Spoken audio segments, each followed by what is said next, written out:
ترکنا بعضهم یومئذ یموج فی بعض، اور ہم ان میں سے بعض کو، یعنی جو یاجوج ماجوج ہیں ان میں سے بعض کو، یومئذ جس دن ایسا ہوگا، جس دن اللہ کا وعدہ آئے گا اور یہ دیوار ٹوٹے گی، یموج فی بعض، ہم ان کو ایسا کر دیں گے کہ یہ ایک دوسرے میں گھس رہے ہوں گے۔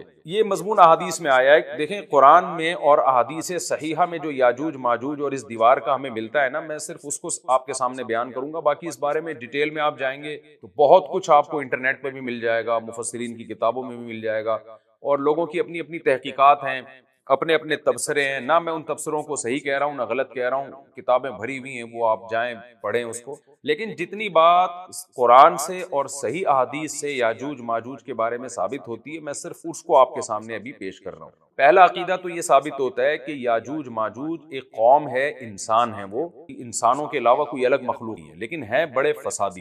دوسری بات یہ بہت قدیم ہے، ذوالقرنین جب گئے تو اس سے پہلے کی یہ قوم ہے، اور زمین میں پہلے سے فساد مچا رہی ہے، لیکن بہت زیادہ ان کی کثرت نہیں تھی جتنی کثرت قرب قیامت میں ہوگی، کیونکہ نسل ان کی بہت تیزی کے ساتھ بڑھ رہی ہے۔ تیسری بات یہ ہے کہ اللہ نے ان کو دنیا کے کسی حصے میں رکھ کے چھپا دیا ہے۔ چھپایا اس لیے ہے کہ ان کے ظاہر ہونے کا ایک ٹائم ہے، اور وہ ہے حضرت عیسیٰ علیہ السلام کا دور۔ حضرت عیسیٰ ابن مریم کے دور میں یاجوج ماجوج ظاہر ہوں، تو اسی کو آپ چوتھا پوائنٹ بھی کہہ سکتے ہیں۔ تیسرا پوائنٹ کیا ہو گیا کہ ان کو چھپا دیا گیا ہے، لہذا یہ جو لوگ کہتے ہیں نا یاجوج ماجوج دریافت ہو گئے ہیں، فلاں جگہ ہے فلاں جگہ ہے، تو بھائی ہمیں جب ایک چیز چھپا دی گئی ہے اور ایک ٹائم بتا دیا گیا ہے کہ اس ٹائم پہ ظاہر ہوں گے، تو اس سے پہلے وہ دریافت ہو ہی نہیں سکتے۔ پہلے دریافت ہو گئے تو اس کا مطلب نبی صلی اللہ علیہ وسلم کی گویا پیش گوئی غلط ہوگی، تو جو جس کا ٹائم ہے اسی ٹائم پہ وہ ظاہر ہوں گے۔ چوتھی بات میں نے جیسے بتائی کہ حضرت عیسیٰ علیہ السلام کے دور میں وہ ظاہر ہوں گے۔ پانچویں بات، صحیح حدیث سے یہ بات ثابت ہے کہ یاجوج ماجوج وہ جو دیوار بنی تھی اس کو چاٹتے رہتے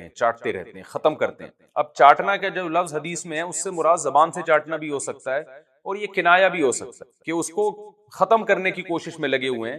اور ایسے چاٹنا، جب ہم کوئی چیز چاٹتے ہیں نا تو بہت تھوڑی تھوڑی وہ ختم ہوتی ہے، تو اتنی موٹی اتنی بڑی دیوار ہے کہ انہوں نے اپنی اسٹرگل اور اپنی محنت نہیں چھوڑی ہے، تو وہ دیوار کو کسی نہ کسی طریقے سے گھسائی میں اس کے لگی رہتے ہیں۔ تو زبان سے بھی چاٹنا ہو سکتا ہے اور کسی اور طریقے سے اس کو ختم کرنے کی کوشش بھی مراد ہو سکتی ہے۔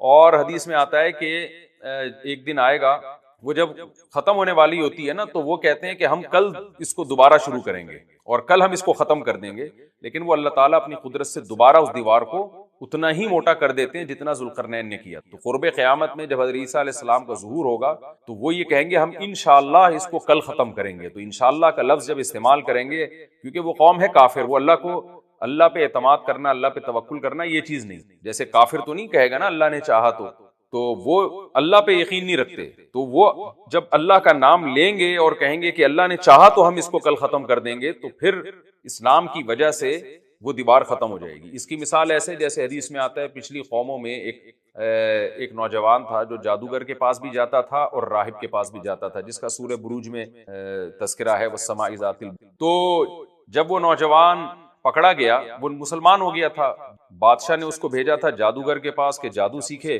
لیکن وہ راہب کے پاس جاتا، عیسائیت سیکھی اس نے اور نیک مسلمان بن گیا۔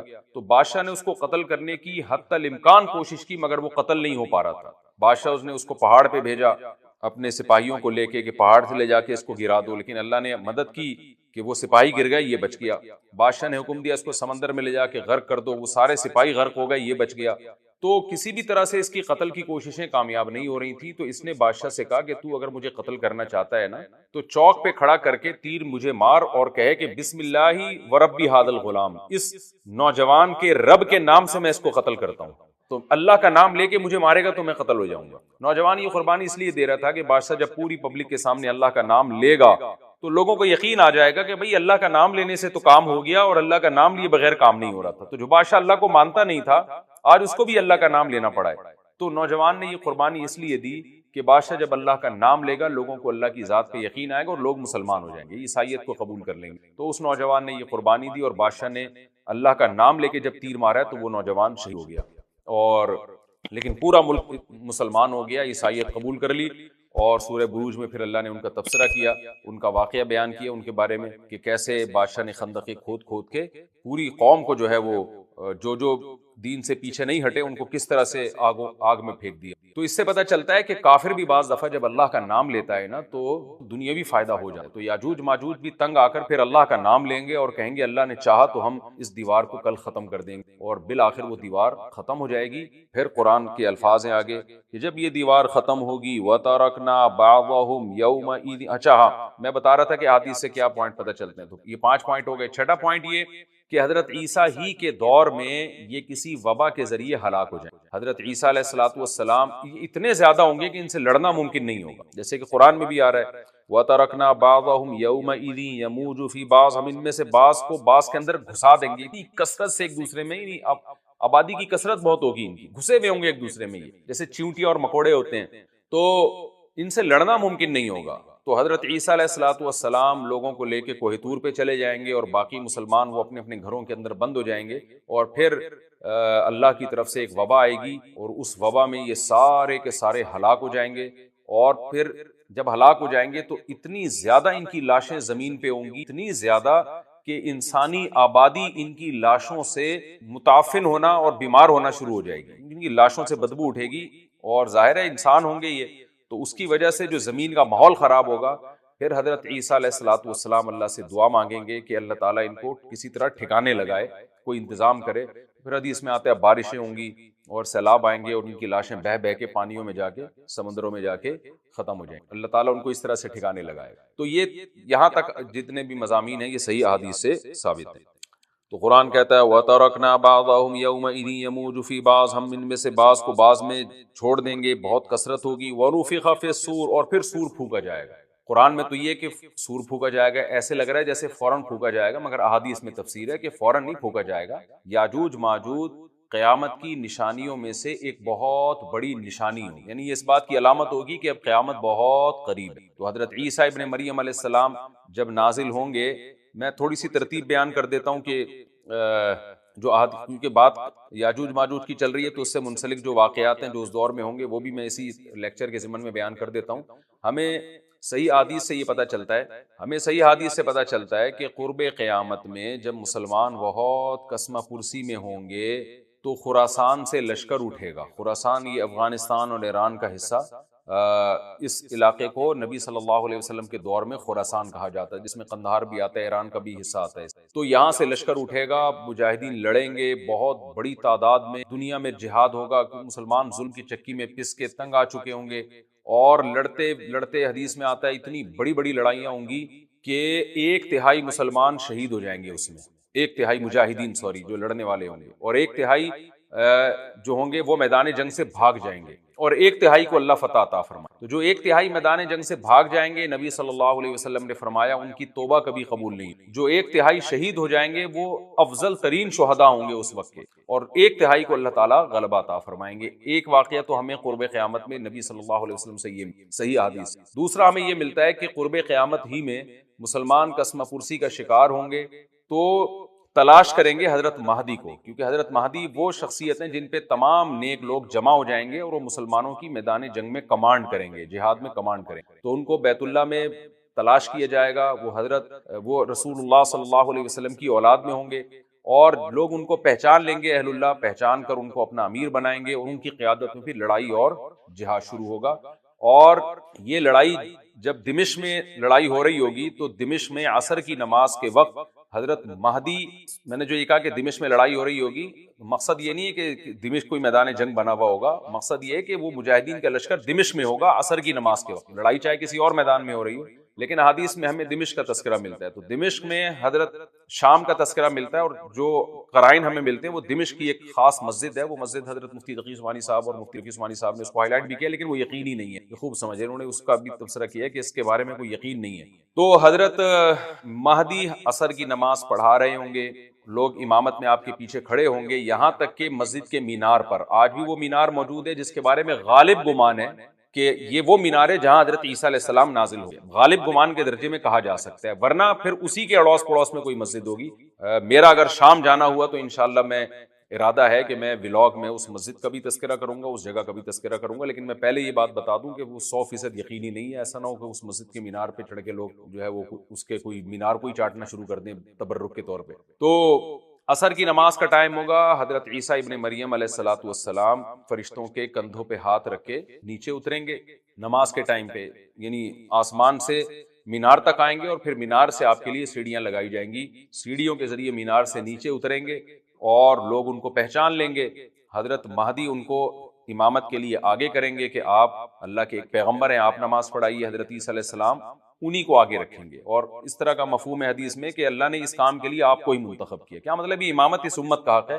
تو حضرت عیسیٰ ابن مریم علیہ الصلوۃ والسلام کا جو کام ہوگا وہ جہاد ہے اور یہودیوں سے انتقام لینا، کیونکہ یہودیوں نے اپنے خیال میں حضرت عیسیٰ کو قتل کیا تھا، تو اللہ نے یہودیت ہی کے خاتمے کے لیے اور دجال کے خاتمے کے لیے عیسیٰ ابن مریم کو نازل کیا۔ حضرت مہدی سے پہلے ہی دجال ظاہر ہو چکا ہوگا۔ دجال کے بارے میں حدیث میں آتا ہے کہ ہر پیغمبر نے اپنی امت کو دجال کے فتنے سے ڈرایا ہے۔ اچھا، یہ دجال ایک ایسی شخصیت ہے جس کا یہودی انتظار ہم سے زیادہ کر رہے ہیں، کیونکہ یہودی اس کو اپنے لیے نجات دہندہ سمجھتے ہیں، جبکہ حدیث میں آتا ہے کہ دجال کانا ہوگا اور اس کا خدائی کا دعویٰ ہوگا، اس کے پاس کچھ ایسی طاقتیں ہوں گی کہ مردے کو زندہ کر دے، زندہ کو مار دے، ایک طرف اس کے باغ ہوگا، ایک طرف اس کے آگ ہوگی، جو اس پر ایمان لائے گا اس کو باغ میں داخل کرے گا، اور جو اس پر ایمان نہیں لائے گا اس کو آگ میں داخل کرے گا۔ اور رسول اللہ صلی اللہ علیہ وسلم نے فرمایا اس کی جو آگ ہے حقیقت میں وہ جنت کا باغ ہوگا، اور اس کا جو باغ ہے حقیقت میں وہ جہنم کی آگ ہوگی۔ تو جو نبی کی باتوں پہ یقین کرتے ہیں وہ دجال کے فتنے سے محفوظ رہیں گے۔ اور حدیث میں سورہ کہف کی بھی تلاوت کا حکم ہے، جمعے کے دن جو کہف کی تلاوت کرتا ہے اللہ اس کو دجال کے فتنے سے محفوظ رکھتا ہے۔ اب آپ دیکھیں یہ سورہ کہف میں ہی قیامت کی علامات کا تذکرہ ہے نا، تو شاید اسی وجہ سے کیونکہ جو سورہ کہف پڑھتا رہے گا وہ یاجوج ماجوج کے واقعات بھی پڑھتا رہے گا اور اللہ کی قدرت کے واقعات بھی پڑھتا رہے گا، تو دجال کے فتنے سے اللہ اس کو اس برکت سے بچا کے رکھیں گے، فتنے سے محفوظ رکھیں گے۔ تو وہ ایسی ایسی طاقتیں دکھائے گا، بے وقوف لوگ اس پہ ایمان لے آئیں گے۔ حدیث میں آتا ہے کہ کاڑا کبھی بھی خدا نہیں ہو سکتا، یعنی اس کی تو ایک آنکھ ہوگی نہیں، لیکن بے وقوف لوگ اس کے یہ کچھ ظاہری کمالات دیکھیں گے، یہ نہیں دیکھیں گے کہ یہ تو شکل بھی اس کی اچھی نہیں ہے، یعنی خدا کم از کم جمال والا ہوتا ہے نا، یہ تو ہے بھی کانا، اور اس کے بڑا بڑا کافر بھی لکھا ہوا ہوگا واضح طور پر، جس سے پتہ چلے گا۔ لیکن احمق اور بیوقوف لوگ جیسے روحانی عامل کو کچھ شعبدے دیکھ کر ان پہ سے متاثر ہو جاتے ہیں نا، روحانی عاملوں کے شعبدے دیکھ کے، تو ایسے ہی دجال کے شعبدے دیکھ کے متاثر ہوں۔ تو بہت لوگوں کو، خلقت کو، بہت بڑی امت کو گمراہ کرے گا دجال، اہل اللہ کو اللہ تعالیٰ اس کے فتنے سے محفوظ رکھے گا۔ پھر حضرت عیسیٰ ابن مریم جب نازل ہوں گے تو وہ دجال کو قتل کریں۔ حدیث میں آتا ہے کہ نیزے کے ذریعے گھوڑے پہ بیٹھ کے قتل کریں گے۔ علماء نے اس حدیث کا دو مطلب بیان کی کہ یا تو اس کا مطلب یہی ہے کہ واقعی گھوڑے پہ بیٹھیں گے، نیزہ استعمال کریں گے، اور زمین جو ہے وہ اتنی پہلے اس سے جنگیں ہو چکی ہوں گی کہ لوگ دوبارہ تلواروں گھوڑوں کی طرف آ جائیں گے۔ اس بات کا امکان ہے، ہر ملک ایٹمی طاقت بن چکا ہے، تو اگر یہ ایٹم بم سارے ملک آپس میں چلا دیں تو ہم دوبارہ گدے گھوڑوں والی زندگی پر آ جائیں گے، ٹیکنالوجی ساری تباہ و برباد ہو جائے گی انسان کی طرف۔ تو اس بات کا بھی امکان ہے کہ کوئی اس سے پہلے ہو سکتا ہے کوئی ایسی جنگ عظیم ہو کہ انسانیت دوبارہ پہاڑوں پتھروں کے دور میں آ جائے، لیکن ظاہر یہ معلوم ہوتا ہے کہ رسول اللہ صلی اللہ علیہ وسلم نے جو کلام کیا ہے، ظاہر ہے اس دور کے لحاظ سے جو لوگوں کے جہاں تک جو لوگوں کی مینٹل اپروچ ہے وہاں تک، تو نبی صلی اللہ علیہ وسلم میزائل یا اور ٹینکوں کا تذکرہ کرتے تو کیا سمجھ میں آتا؟ تو گھوڑے سے مراد ہے جو اس زمانے کا گھوڑا ہوگا، اور نیزے سے مراد ہے اس زمانے کا جو اسلحہ ہوگا، کیونکہ نیزہ نبی کے دور کا ایک مناسب اسلحہ تھا اور گھوڑا نبی کے دور کی میدان جنگ کی ایک مناسب سواری تھی۔ تو اس سے یہ بھی پتہ چلتا ہے کہ ہو سکتا ہے عیسیٰ ابن مریم نیزے کے بجائے کلاشنکوف کا استعمال کر لیں، تو یعنی وہ نیزہ جو ہے وہ اس کلاشنکوف کی یا جو بھی اسلحہ اس وقت حضرت عیسیٰ ابن مریم استعمال کریں گے اس کی ایک تعبیر ہے، تو اس کا بھی پورا امکان ہے۔ تو ہمیں بہرحال اتنا ایمان ہمارے لیے ضروری ہے کہ دجال کو قتل کرنے والی جو ذات ہے، جو شخصیت ہے، وہ عیسیٰ ابن مریم علیہ الصلوۃ والسلام۔ تو حضرت عیسیٰ کے ذریعے اللہ تعالیٰ دجال کو قتل کریں گے، اور حضرت عیسیٰ کی قیادت میں زبردست جہاد ہوگا۔ حدیث میں آتا ہے کہ عیسیٰ ابن مریم اس دنیا کو امن سے بھر دیں گے، اتنا امن ہو جائے گا اور اتنی مالی فراوانی ہوگی، اتنی مالی، کیونکہ دنیا میں مال بہت ہے، ڈسٹریبیوشن صحیح نہیں ہے، جو تقسیم ہے نا مال کی وہ ظالمانہ ہے، جس کی وجہ سے غریب سے غریب تر ہے، امیر سے امیر تر ہے۔ حضرت عیسیٰ ابن مریم ایسا نظام قائم کریں گے کہ جس سے مال کی صحیح تقسیم، اور لوگ اٹھیں گے زکوٰۃ کا مستحق تلاش کریں گے، اور لوگوں کو زکوٰۃ کا مستحق نظر نہیں آئے گا، غریب تلاش کرنا مشکل ہو جائے گا۔ یعنی ایک آدمی، حدیث کے مفہوم ہے کہ زکوٰۃ لے کے گھومتا رہے گا اور اس کو کوئی غریب نہیں ملے گا، اتنی مالی فراوانی ہو جائے گی. پھر ترمذی کی روایت میں آتا ہے کہ اللہ کی طرف سے برکتیں ایسی نازل ہوں گی کہ بڑے بڑے انار پیدا ہوں گے, بڑے بڑے انگور پیدا ہوں گے, زمین اپنی برکتیں کھول دے گی. اور حضرت عیسیٰ علیہ السلام خنزیر کو بھی دنیا سے ختم کر دیں گے, خنزیر کی نسل کو ختم کر دیا جائے گا. وَيَضَعُ الْجِزْيَةَ, اور جزیہ کا نظام ختم. اما الاسلام و اما السیف, یا تو تلوار یا اسلام, اس کے علاوہ نہیں. تو نبی صلی اللہ علیہ وسلم کو اللہ نے جس مقصد کے لیے دنیا میں بھیجا تھا, اس مقصد کی جو تکمیل ہے وہ عیسیٰ ابن مریم کے ذریعے. باقی اس میں حکمتیں کیا ہیں اس پر میرے الگ سے بیانات موجود ہیں کہ اللہ نے حضرت عیسیٰ ابن مریم کا انتخاب کیوں کیا اس کام کی تکمیل کے لیے, اسی امت میں کوئی کیوں منتخب نہیں کر لیا, یا یہ کہ پیغمبر صلی اللہ علیہ وسلم ہی کے ذریعے پوری دنیا میں اسلام کو غالب کر دیا جاتا. اس میں کیا حکمتیں ہیں, اس پر میرے الگ سے بیانات موجود ہیں. ابھی تو میں کوشش کرتا ہوں کہ تفسیر سے میں جو ٹو دا پوائنٹ بات ہے اس سے یہاں اس لیکچر میں نہ ہٹوں. تو اسی وقت حضرت عیسیٰ ابن مریم اس کو یاجوج ماجوج کو قتل کریں گے اور دنیا انصاف سے بھر جائے گی. اور اللہ تعالیٰ نے جو پیغمبروں کو دنیا میں بھیجا تھا اس کا مقصد کیفیت اور کمیت دونوں لحاظ سے حاصل ہو جائے گا. اس کے بعد پھر آہستہ آہستہ دنیا میں زوال شروع ہوگا, اور پھر جب پوری دنیا کے لوگ زوال کا شکار ہوتے ہوتے کفر کی طرف جائیں گے, گناہوں کی طرف. اور حدیث میں آتا ہے جب تک ایک شخص بھی اللہ کا نام لینے والا ہوگا اس دنیا پر قیامت نہیں آئے گی. یہاں تک کہ آخری شخص جب دنیا سے اٹھے گا جو اللہ کا نام لیا کرتا تھا, تو اس کے بعد اللہ تعالیٰ سور پھونکیں گے, جبریل کو حکم دیں گے سور پھونکنے کا, اور اس دنیا کو تباہ و برباد کر دیں. تو آگے قرآن کہتا ہے وَنُفِخَ فِي الصُّورِ, اور پھر سور میں پھونکا جائے گا. فَجَمَعْنَاهُمْ جَمْعًا, پھر ہم ان تمام انسانوں کو جمع کر دیں گے. وَعَرَضْنَا جَهَنَّمَ يَوْمَئِذٍ لِّلْكَافِرِينَ عَرْضًا, اور قیامت کے دن ہم جہنم کو یومئذ, جس دن ایسا ہوگا یعنی جس دن سور پھونکا جائے گا, یہ دوسرا سور مراد ہے, للکافرین عرضا, کافروں کے سامنے پیش کر دیں گے. الذین کانت اعینہم فی غطاء عن ذکری, یہ وہ لوگ ہیں جن کی آنکھیں میری یاد سے پردے میں پڑی ہوئی, یعنی میری یاد چیزیں ان کو نظر ہی نہیں آتی تھیں, غفلت میں پڑی ہوئی تھی جن کی آنکھیں. وکانوا لا یستطیعون سمعا, اور یہ سننے کی صلاحیت بھی, نہ حق بات سنتے تھے نہ حق دیکھتے تھے, بس اپنے خواہشات کی جو چیزیں ہیں وہ ان کو اچھی لگتی تھیں اور وہی ان کو سمجھ میں. تو یہ ہمارا رکوع الحمدللہ کمپلیٹ ہو گیا. اس رکوع میں ہمیں بہت سارے اسباق ملتے ہیں, میں نمبر وار اس کو مختصراً بیان کر دیتا ہوں. پہلی بات تو یہ کہ دیکھیں اللہ تعالیٰ نے کیسے کیسے بادشاہ دنیا بھیجے اور کتنے پاورفل بادشاہ. ذوالقرنین کا نام ہی قرن والا, دو کناروں والا, زمین کے بہت بڑے حصے کو حضرت ذوالقرنین نے فتح کیا. اور اللہ کے نیک بندے کیسے اللہ کے راستے میں لڑتے رہے ہیں. تو یہ جو لوگ بیٹھ جاتے ہیں نا بس عبادت کرو اور لڑائی وڑائی اسلام میں ہے ہی نہیں, یہ دنیا میں کوئی بھی عقل مند اس نظریے کا حامی نہیں ہو. تو طاقت اور قوت کی اسلام میں بہت زیادہ اہمیت. اس سے ہمیں یہ بھی پتہ چلتا ہے کہ اپنے ملک کی, خاص طور پر اسلامی ملک کی جو فوجی قوتیں ہیں, جو فوجی طاقتیں ہیں, ان کی ہمیں قدر کرنی چاہیے. کیونکہ اگر کوئی بھی ملک عسکری لحاظ سے کمزور ہو جائے, کیونکہ اللہ تعالیٰ تو جو عسکری لحاظ سے طاقتور قومیں تھیں اللہ نے ان کا کتنا تذکرہ کیا, ہاں وہ اللہ کے باغی نہ ہوں. تو اسلامی ملک میں کوئی بھی اسلامی کنٹری ہے, چاہے سعودی عرب ہے, چاہے پاکستان ہے, چاہے ترکی ہے, کوئی بھی اسلامی کنٹری ہے, اس کی فوج کی قدر کرنی چاہیے, کیونکہ اسی کی وجہ سے ملک کا بارڈر محفوظ ہوتا ہے. اگر مسلمان عسکری لحاظ سے کمزور ہونا شروع ہو جائیں تو کافر ہمیں گاجر مولی کی طرح کاٹنا شروع کر دیں, اسلام دشمن قوتیں ہمیں کھا جائیں, ختم کر دیں ہمیں کھا کے. تو نیک قوتوں کو اپنی بقا کے لیے ہمیشہ سے ایک اسلحے کی اور طاقت کی ضرورت رہتی ہے. اس کی اہمیت اسلام میں بہت زیادہ ہے. موسیٰ علیہ السلام کے بعد کتنے بڑے بڑے جنگی کمانڈر پیدا ہوئے. ذوالقرنین کا اللہ نے کیسا تذکرہ کیا. ذوالقرنین کی عبادت کا کہیں بھی تذکرہ نہیں, حالانکہ وہ بڑے عبادت گزار بھی تھے. داؤد علیہ السلام کی عبادت کا تذکرہ بھی ہے, ان کی تلوار اور طاقت کا تذکرہ بھی ہے. تو اللہ تعالیٰ جہاں عبادت کا تذکرہ کرتے ہیں تو طاقت اور قوت کا بھی تذکرہ کرتے ہیں. اس سے عسکری لحاظ سے اپنے آپ کو مضبوط کرنے کی اہمیت کا ہمیں پتہ چلتا ہے کہ اسلام میں اس کی بڑی اہمیت ہے. کسی بھی اسلامی ملک کی فوج کا مورال کسی بھی لحاظ سے ڈاؤن نہیں ہونا چاہیے, اور عسکری لحاظ سے وہ کسی بھی لحاظ سے کمزور نہیں ہونی چاہیے, اور اس کو چاہیے کہ اعدوا لهم ما استطعتم من قوہ پر عمل کرے. قرآن کہہ رہا ہے روز بروز اپنی طاقت اور قوت میں اضافہ کرنے کی کوشش کرو. اس سے مسلم قوم کو کبھی بھی غافل نہیں ہونا چاہیے, اور کوئی بھی ایسا کام جس سے مسلمان قوتیں اور طاقتیں کمزور ہونا شروع ہو جائیں, اس کام سے ہمیں بچنا چاہیے. دوسری بات ہمیں یہ پتہ چلی کہ اللہ تعالیٰ نے اہل اسلام کے ذمے پوری دنیا کی ذمہ داری لگائی ہے, کسی ایک ملک کی نہیں. جتنے بھی پیغمبر آئے ہیں جب وہ دنیا فتح کرنا شروع کیے تو کہیں رکے نہیں ہیں وہ کہ بھئی یہاں تک, اس سے آگے نہیں جانا.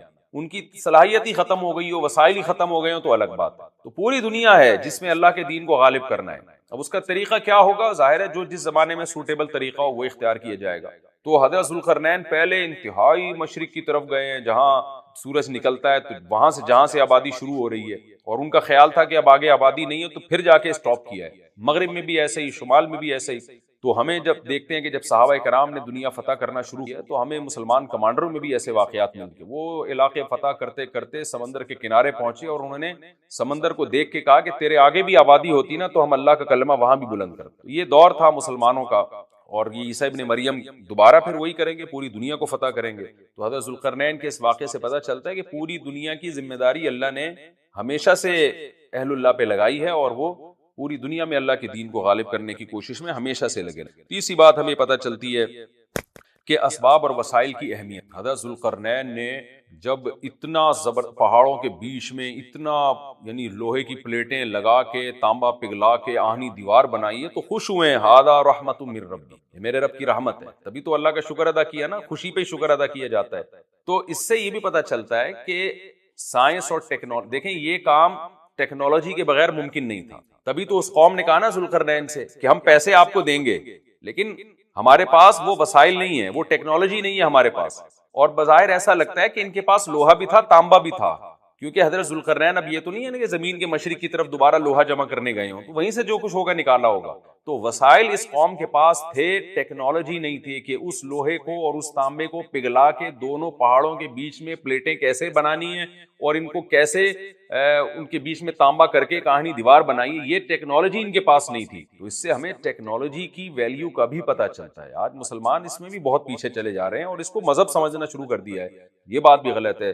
حضرت ذوالقرنین نے اتنی طاقت اور قوت کا استعمال کیا اور اتنے زبردست طریقے سے اس وقت جو بھی اس سوٹیبل ٹیکنالوجی تھی اس کا استعمال کر کے دو پہاڑوں کے بیچ کے راستے کو بند کر دیا اور اس پہ خوشی منائی ہے ذوالقرنین نے. یہ نہیں کہا کہ بھئی اس سے کچھ بھی نہیں ہوتا، اصل میں تو بس انسان کو چاہیے کہ وہ اللہ اللہ کیا کرے بیٹھ کے، اور یہ کیا اللہ سے بس مدد مانگو، اللہ ہی. یاجوج ماجوج کے بارے میں ان کو کہہ دیتے ذوالقرنین کہ تم سب رات کو تہجد میں اٹھ کے دعائیں مانگو، اللہ یاجوج ماجوج سے تمہیں بچا لے گا. نہ حضرت ذوالقرنین نے کہا دعائیں بھی مانگو، یقیناً حکم دیا ہوگا دعائیں مانگنے کا، لیکن ہم پورے اسباب اور وسائل استعمال کریں گے، لوہے کی پلیٹیں بنائیں گے، تانبے کو پگھلائیں گے، اوپر چڑھائیں گے اور اس طرح سے پوری مضبوط دیوار بنائیں گے. آج مسلمان ہاتھ پہ ہاتھ رکھ کے بیٹھ گیا ہے اور وظیفوں میں اور جو ہے بس وہ چند صبح شام کے وظیفے پڑھ کے وہ سمجھتا ہے کہ ساری دنیا کے سارے مسائل کا حل اس سے ہو جائے گا. ایسا نہیں ہے. آپ کو بہت زیادہ ترقی کرنی ہے، بہت زیادہ اسباب و وسائل میں آپ کو غیر مسلموں سے آگے نکلنا ہے. جیسے کہ قرون اولا کا مسلمان نکلا تھا، تبھی اللہ نے اس کے لیے دنیا میں فتوحات کے دروازے کھولے تھے. تو اللہ ہمارے لیے فتوحات کے دروازے جب ہی کھولے گا جب ہم یہ ابو الیمن، یمن کی نسل جس سے چلی ہے نا یمنیوں کی، تو یمنیوں میں ایک شخص پیدا ہوگا وہ قرب قیامت میں. چلے دیکھو جو علامات ساعت ہے نا، قیامت کی علامتیں، ان کے بارے میں جتنی بات ہمیں حدیث سے ملتی ہے ہم اتنی پیش گوئی کر سکتے ہیں. اس سے زیادہ احادیث کو جوڑ کر ایک نئی کتاب نہیں لکھ سکتے ہم. سمجھ رہے ہو؟ آج کل یہ بڑا مسئلہ چل رہا ہے مارکیٹ میں کہ یوٹیوب پہ کچھ اسکالرز آ رہے ہیں یا کچھ لوگوں نے نا پوری احادیث کو جوڑ کے نا ایک پورا پیش گوئیاں کی ہوئی ہیں کہ اتنے سال میں صدام حسین دریافت ہوگا، پھر اس کے بعد یہ ہوگا، پھر اس کے بعد یہ ہوگا، پھر یہاں سے آپ ٹن ماریں گے، پھر یوں جائیں گے، پھر 300، پھر 2000 فلانے میں یہ ہوگا، تو پھر 6 میں یہ ہوگا. وہ جب نہیں ہوتا تو لوگ قرآن و سنت سے بدگمان ہوتے ہیں کہ دیکھو حدیثوں میں تو تھا لیکن ہوا کچھ بھی نہیں. ہر مجدون کے نام سے کتاب آئی تھی صدام حسین پہ، انہوں نے سب کچھ امام مہدی والی سے متعلق جتنی حدیث ہیں وہ سب فٹ کر کے، تو میں نے وہ کتاب پڑھی نہیں تھی. میں نے کہا یار یہ جو چیزیں نبی سے منسوس ہے نا وہ تو ہم نے پڑھی ہوئی ہیں حدیث میں، یہ تو انہوں نے جوڑا ہے اپنے انداز سے جوڑا ہے. تو مجھے بہت لوگوں نے کہا یہ پڑھو، میں نے نہیں پڑھی. میں نے کہا میرا دل ہی نہیں آتا اس کے اوپر، پڑھ کے دماغ خراب ہوگا اور کچھ بھی نہیں ہوگا. تو جب صدام حسین کو پھانسی پہ لٹکا دیا نا تو وہ کتاب ہی غلط ثابت ہو گئی، کیونکہ اس میں یہ نہیں تھا کہ پھانسی پہ لٹکے گا، اس میں کچھ اور تھا کہ آگے جا کے بہت کچھ علاقے فتح کرنے اس نے. تو اس لیے یہ کام چھوڑ دینا چاہیے.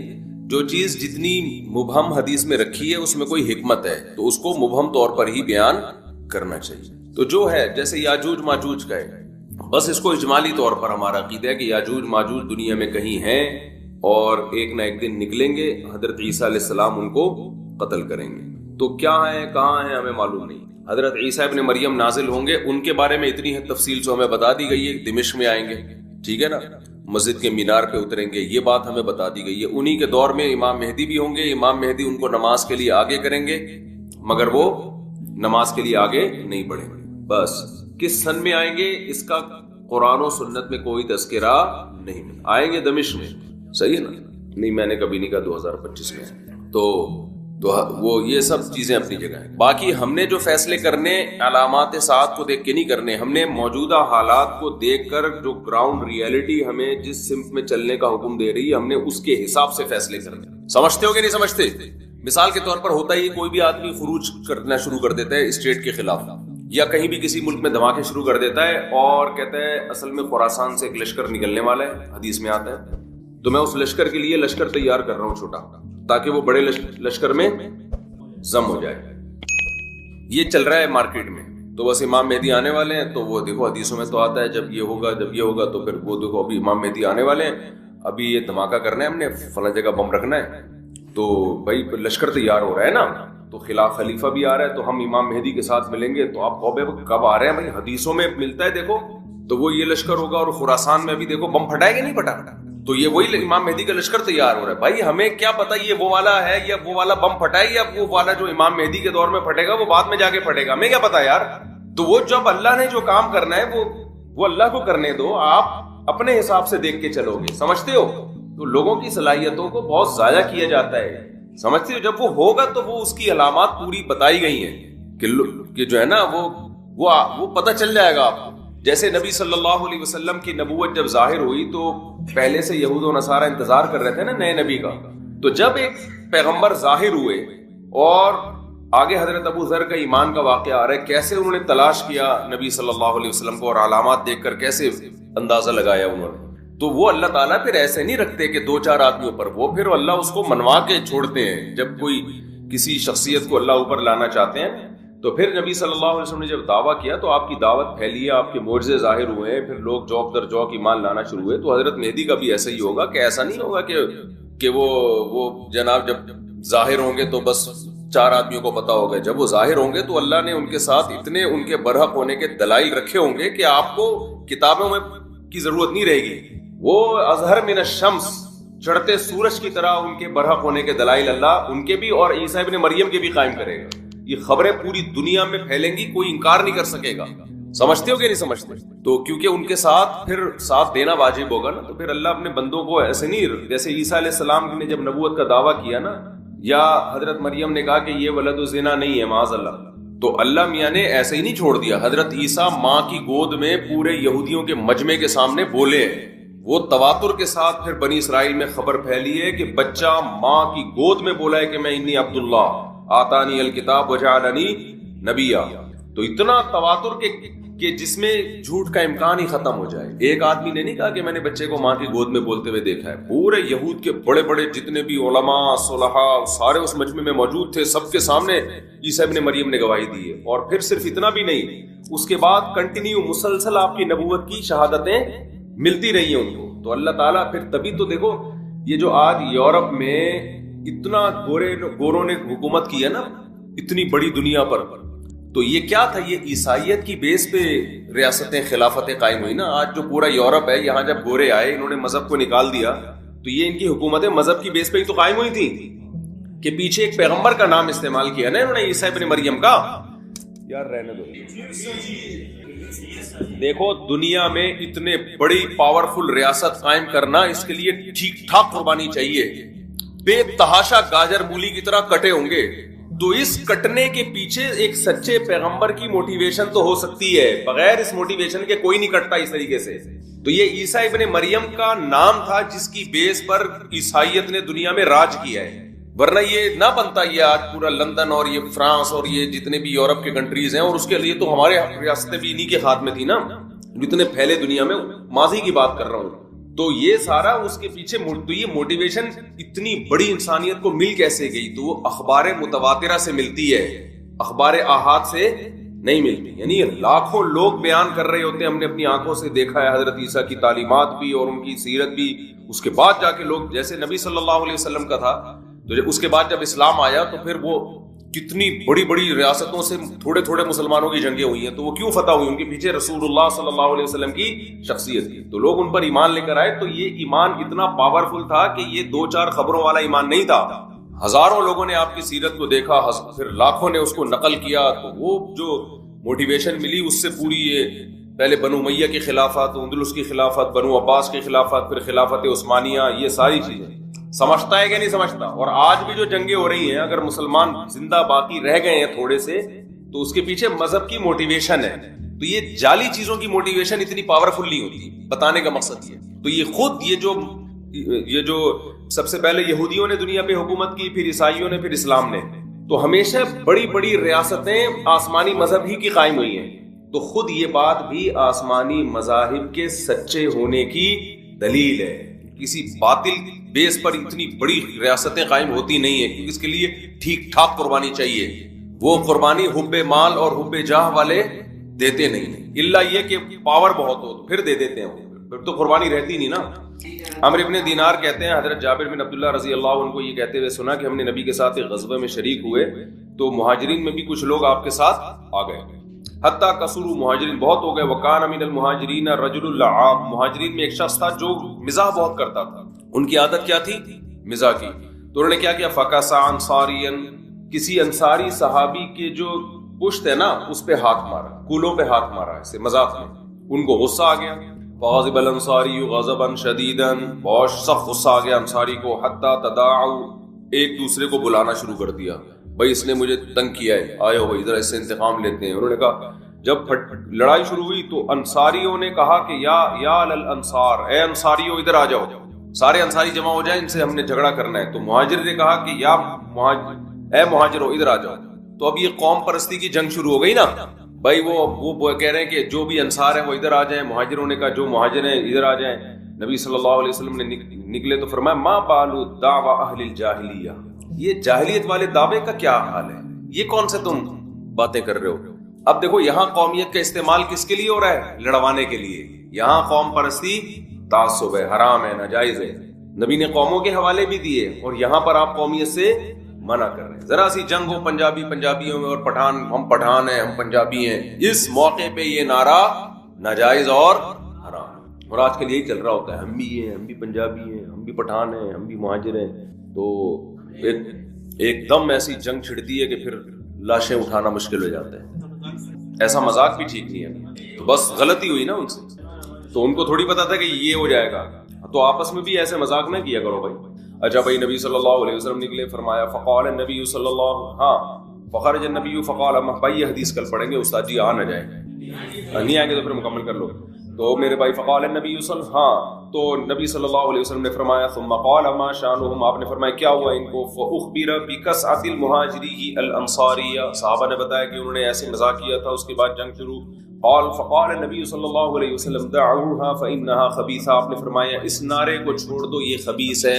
یعنی قوم پرستی کا نعرہ کیا ہے؟ خبیث. ایک حدیث میں آتا ہے منتنا، بدبودار. وہ جو بچہ، بکری کا بچہ نہیں پڑا ہوا ہوتا کچرے میں، مردہ بچہ، تو اس سے جو اس کو بھی منتنا کہتے ہیں نا، بدبو پھیلا رہا ہے. تو یہ قوم پرستی کا نعرہ کیا ہے؟ بدبودار.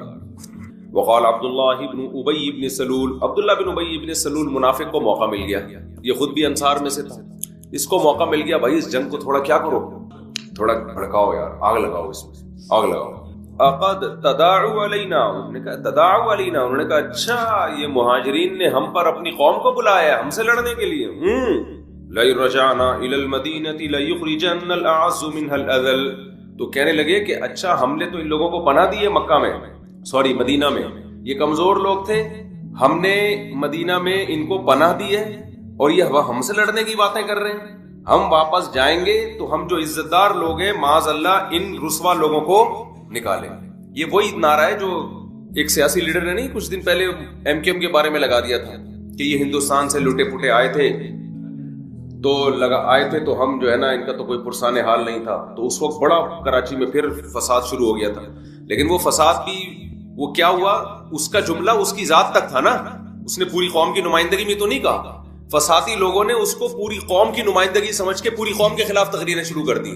تو جیسے وہ فسادی تھا نا، ایسے یہاں سے بھی جو رپلائی گیا وہ بھی کس پر مبنی تھا؟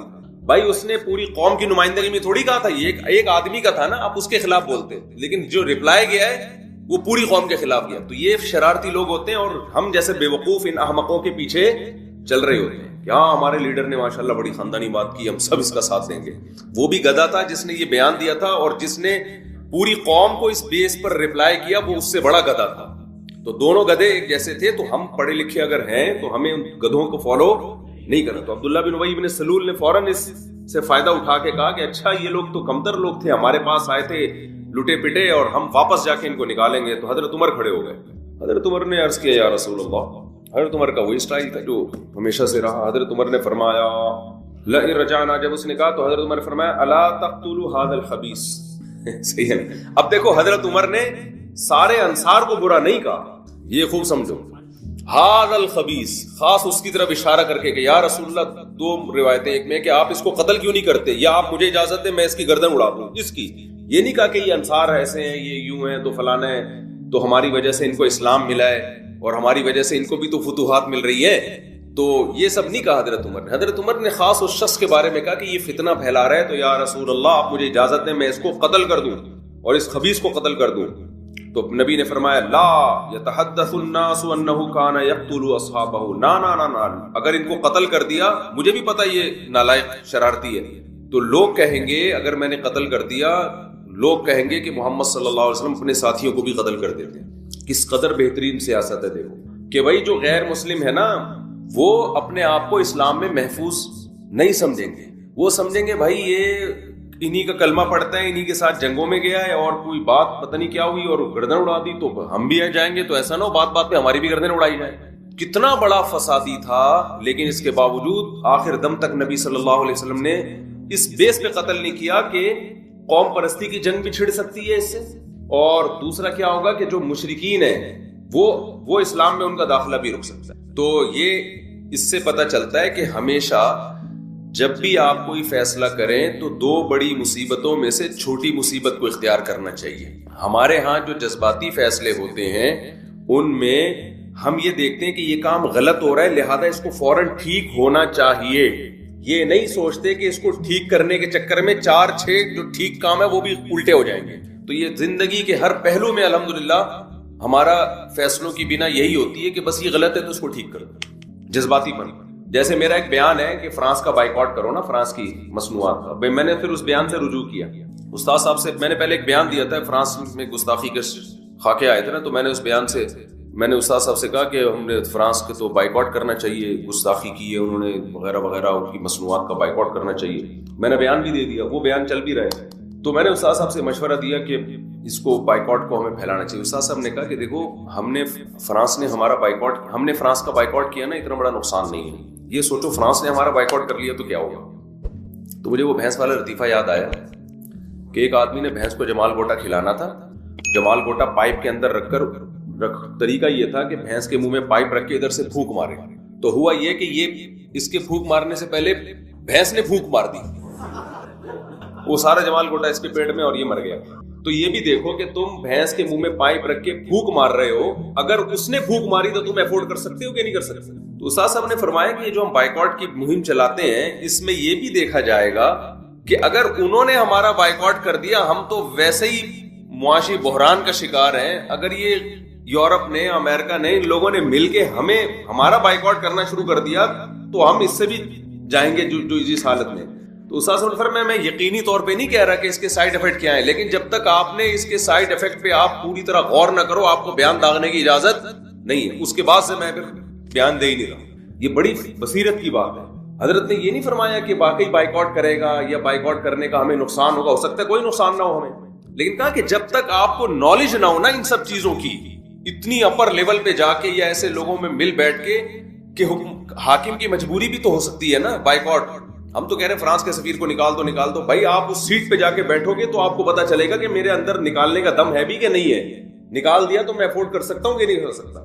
تو جذباتی تقریریں, روڈ بلاک کرنا, یوں کر دینا, یہ تو نیچے کے لوگ کر رہے ہوتے ہیں. جو اپر لیول پہ ہوتا ہے وہ کبھی غلط بھی کر سکتا ہے, 2 نمبری بھی کر سکتا ہے, لیکن بعض دفعہ وہ مجبور بھی ہوتا ہے. تو جب تک آپ نہ ملیں کسی سیاسی لیڈر سے اور جو اپنے حاکم سے, وہ جب تک آپ کو اس کے سامنے کیا مجبوریاں ہیں, یا تو بیان دو ہی نہیں, دو تو پھر پورے پروسیس سے گزرنے کے بعد ایک رائے قائم کریں. آپ اس سے پہلے آپ کو رائے قائم کرنے کی اجازت نہیں ہے. سمجھتے ہو, یہ نبی کی سیرت سے ہی میں پتہ چلتا ہے. اتنا بڑا منافق تھا لیکن آپ نے گردن نہیں اڑائی اس کی.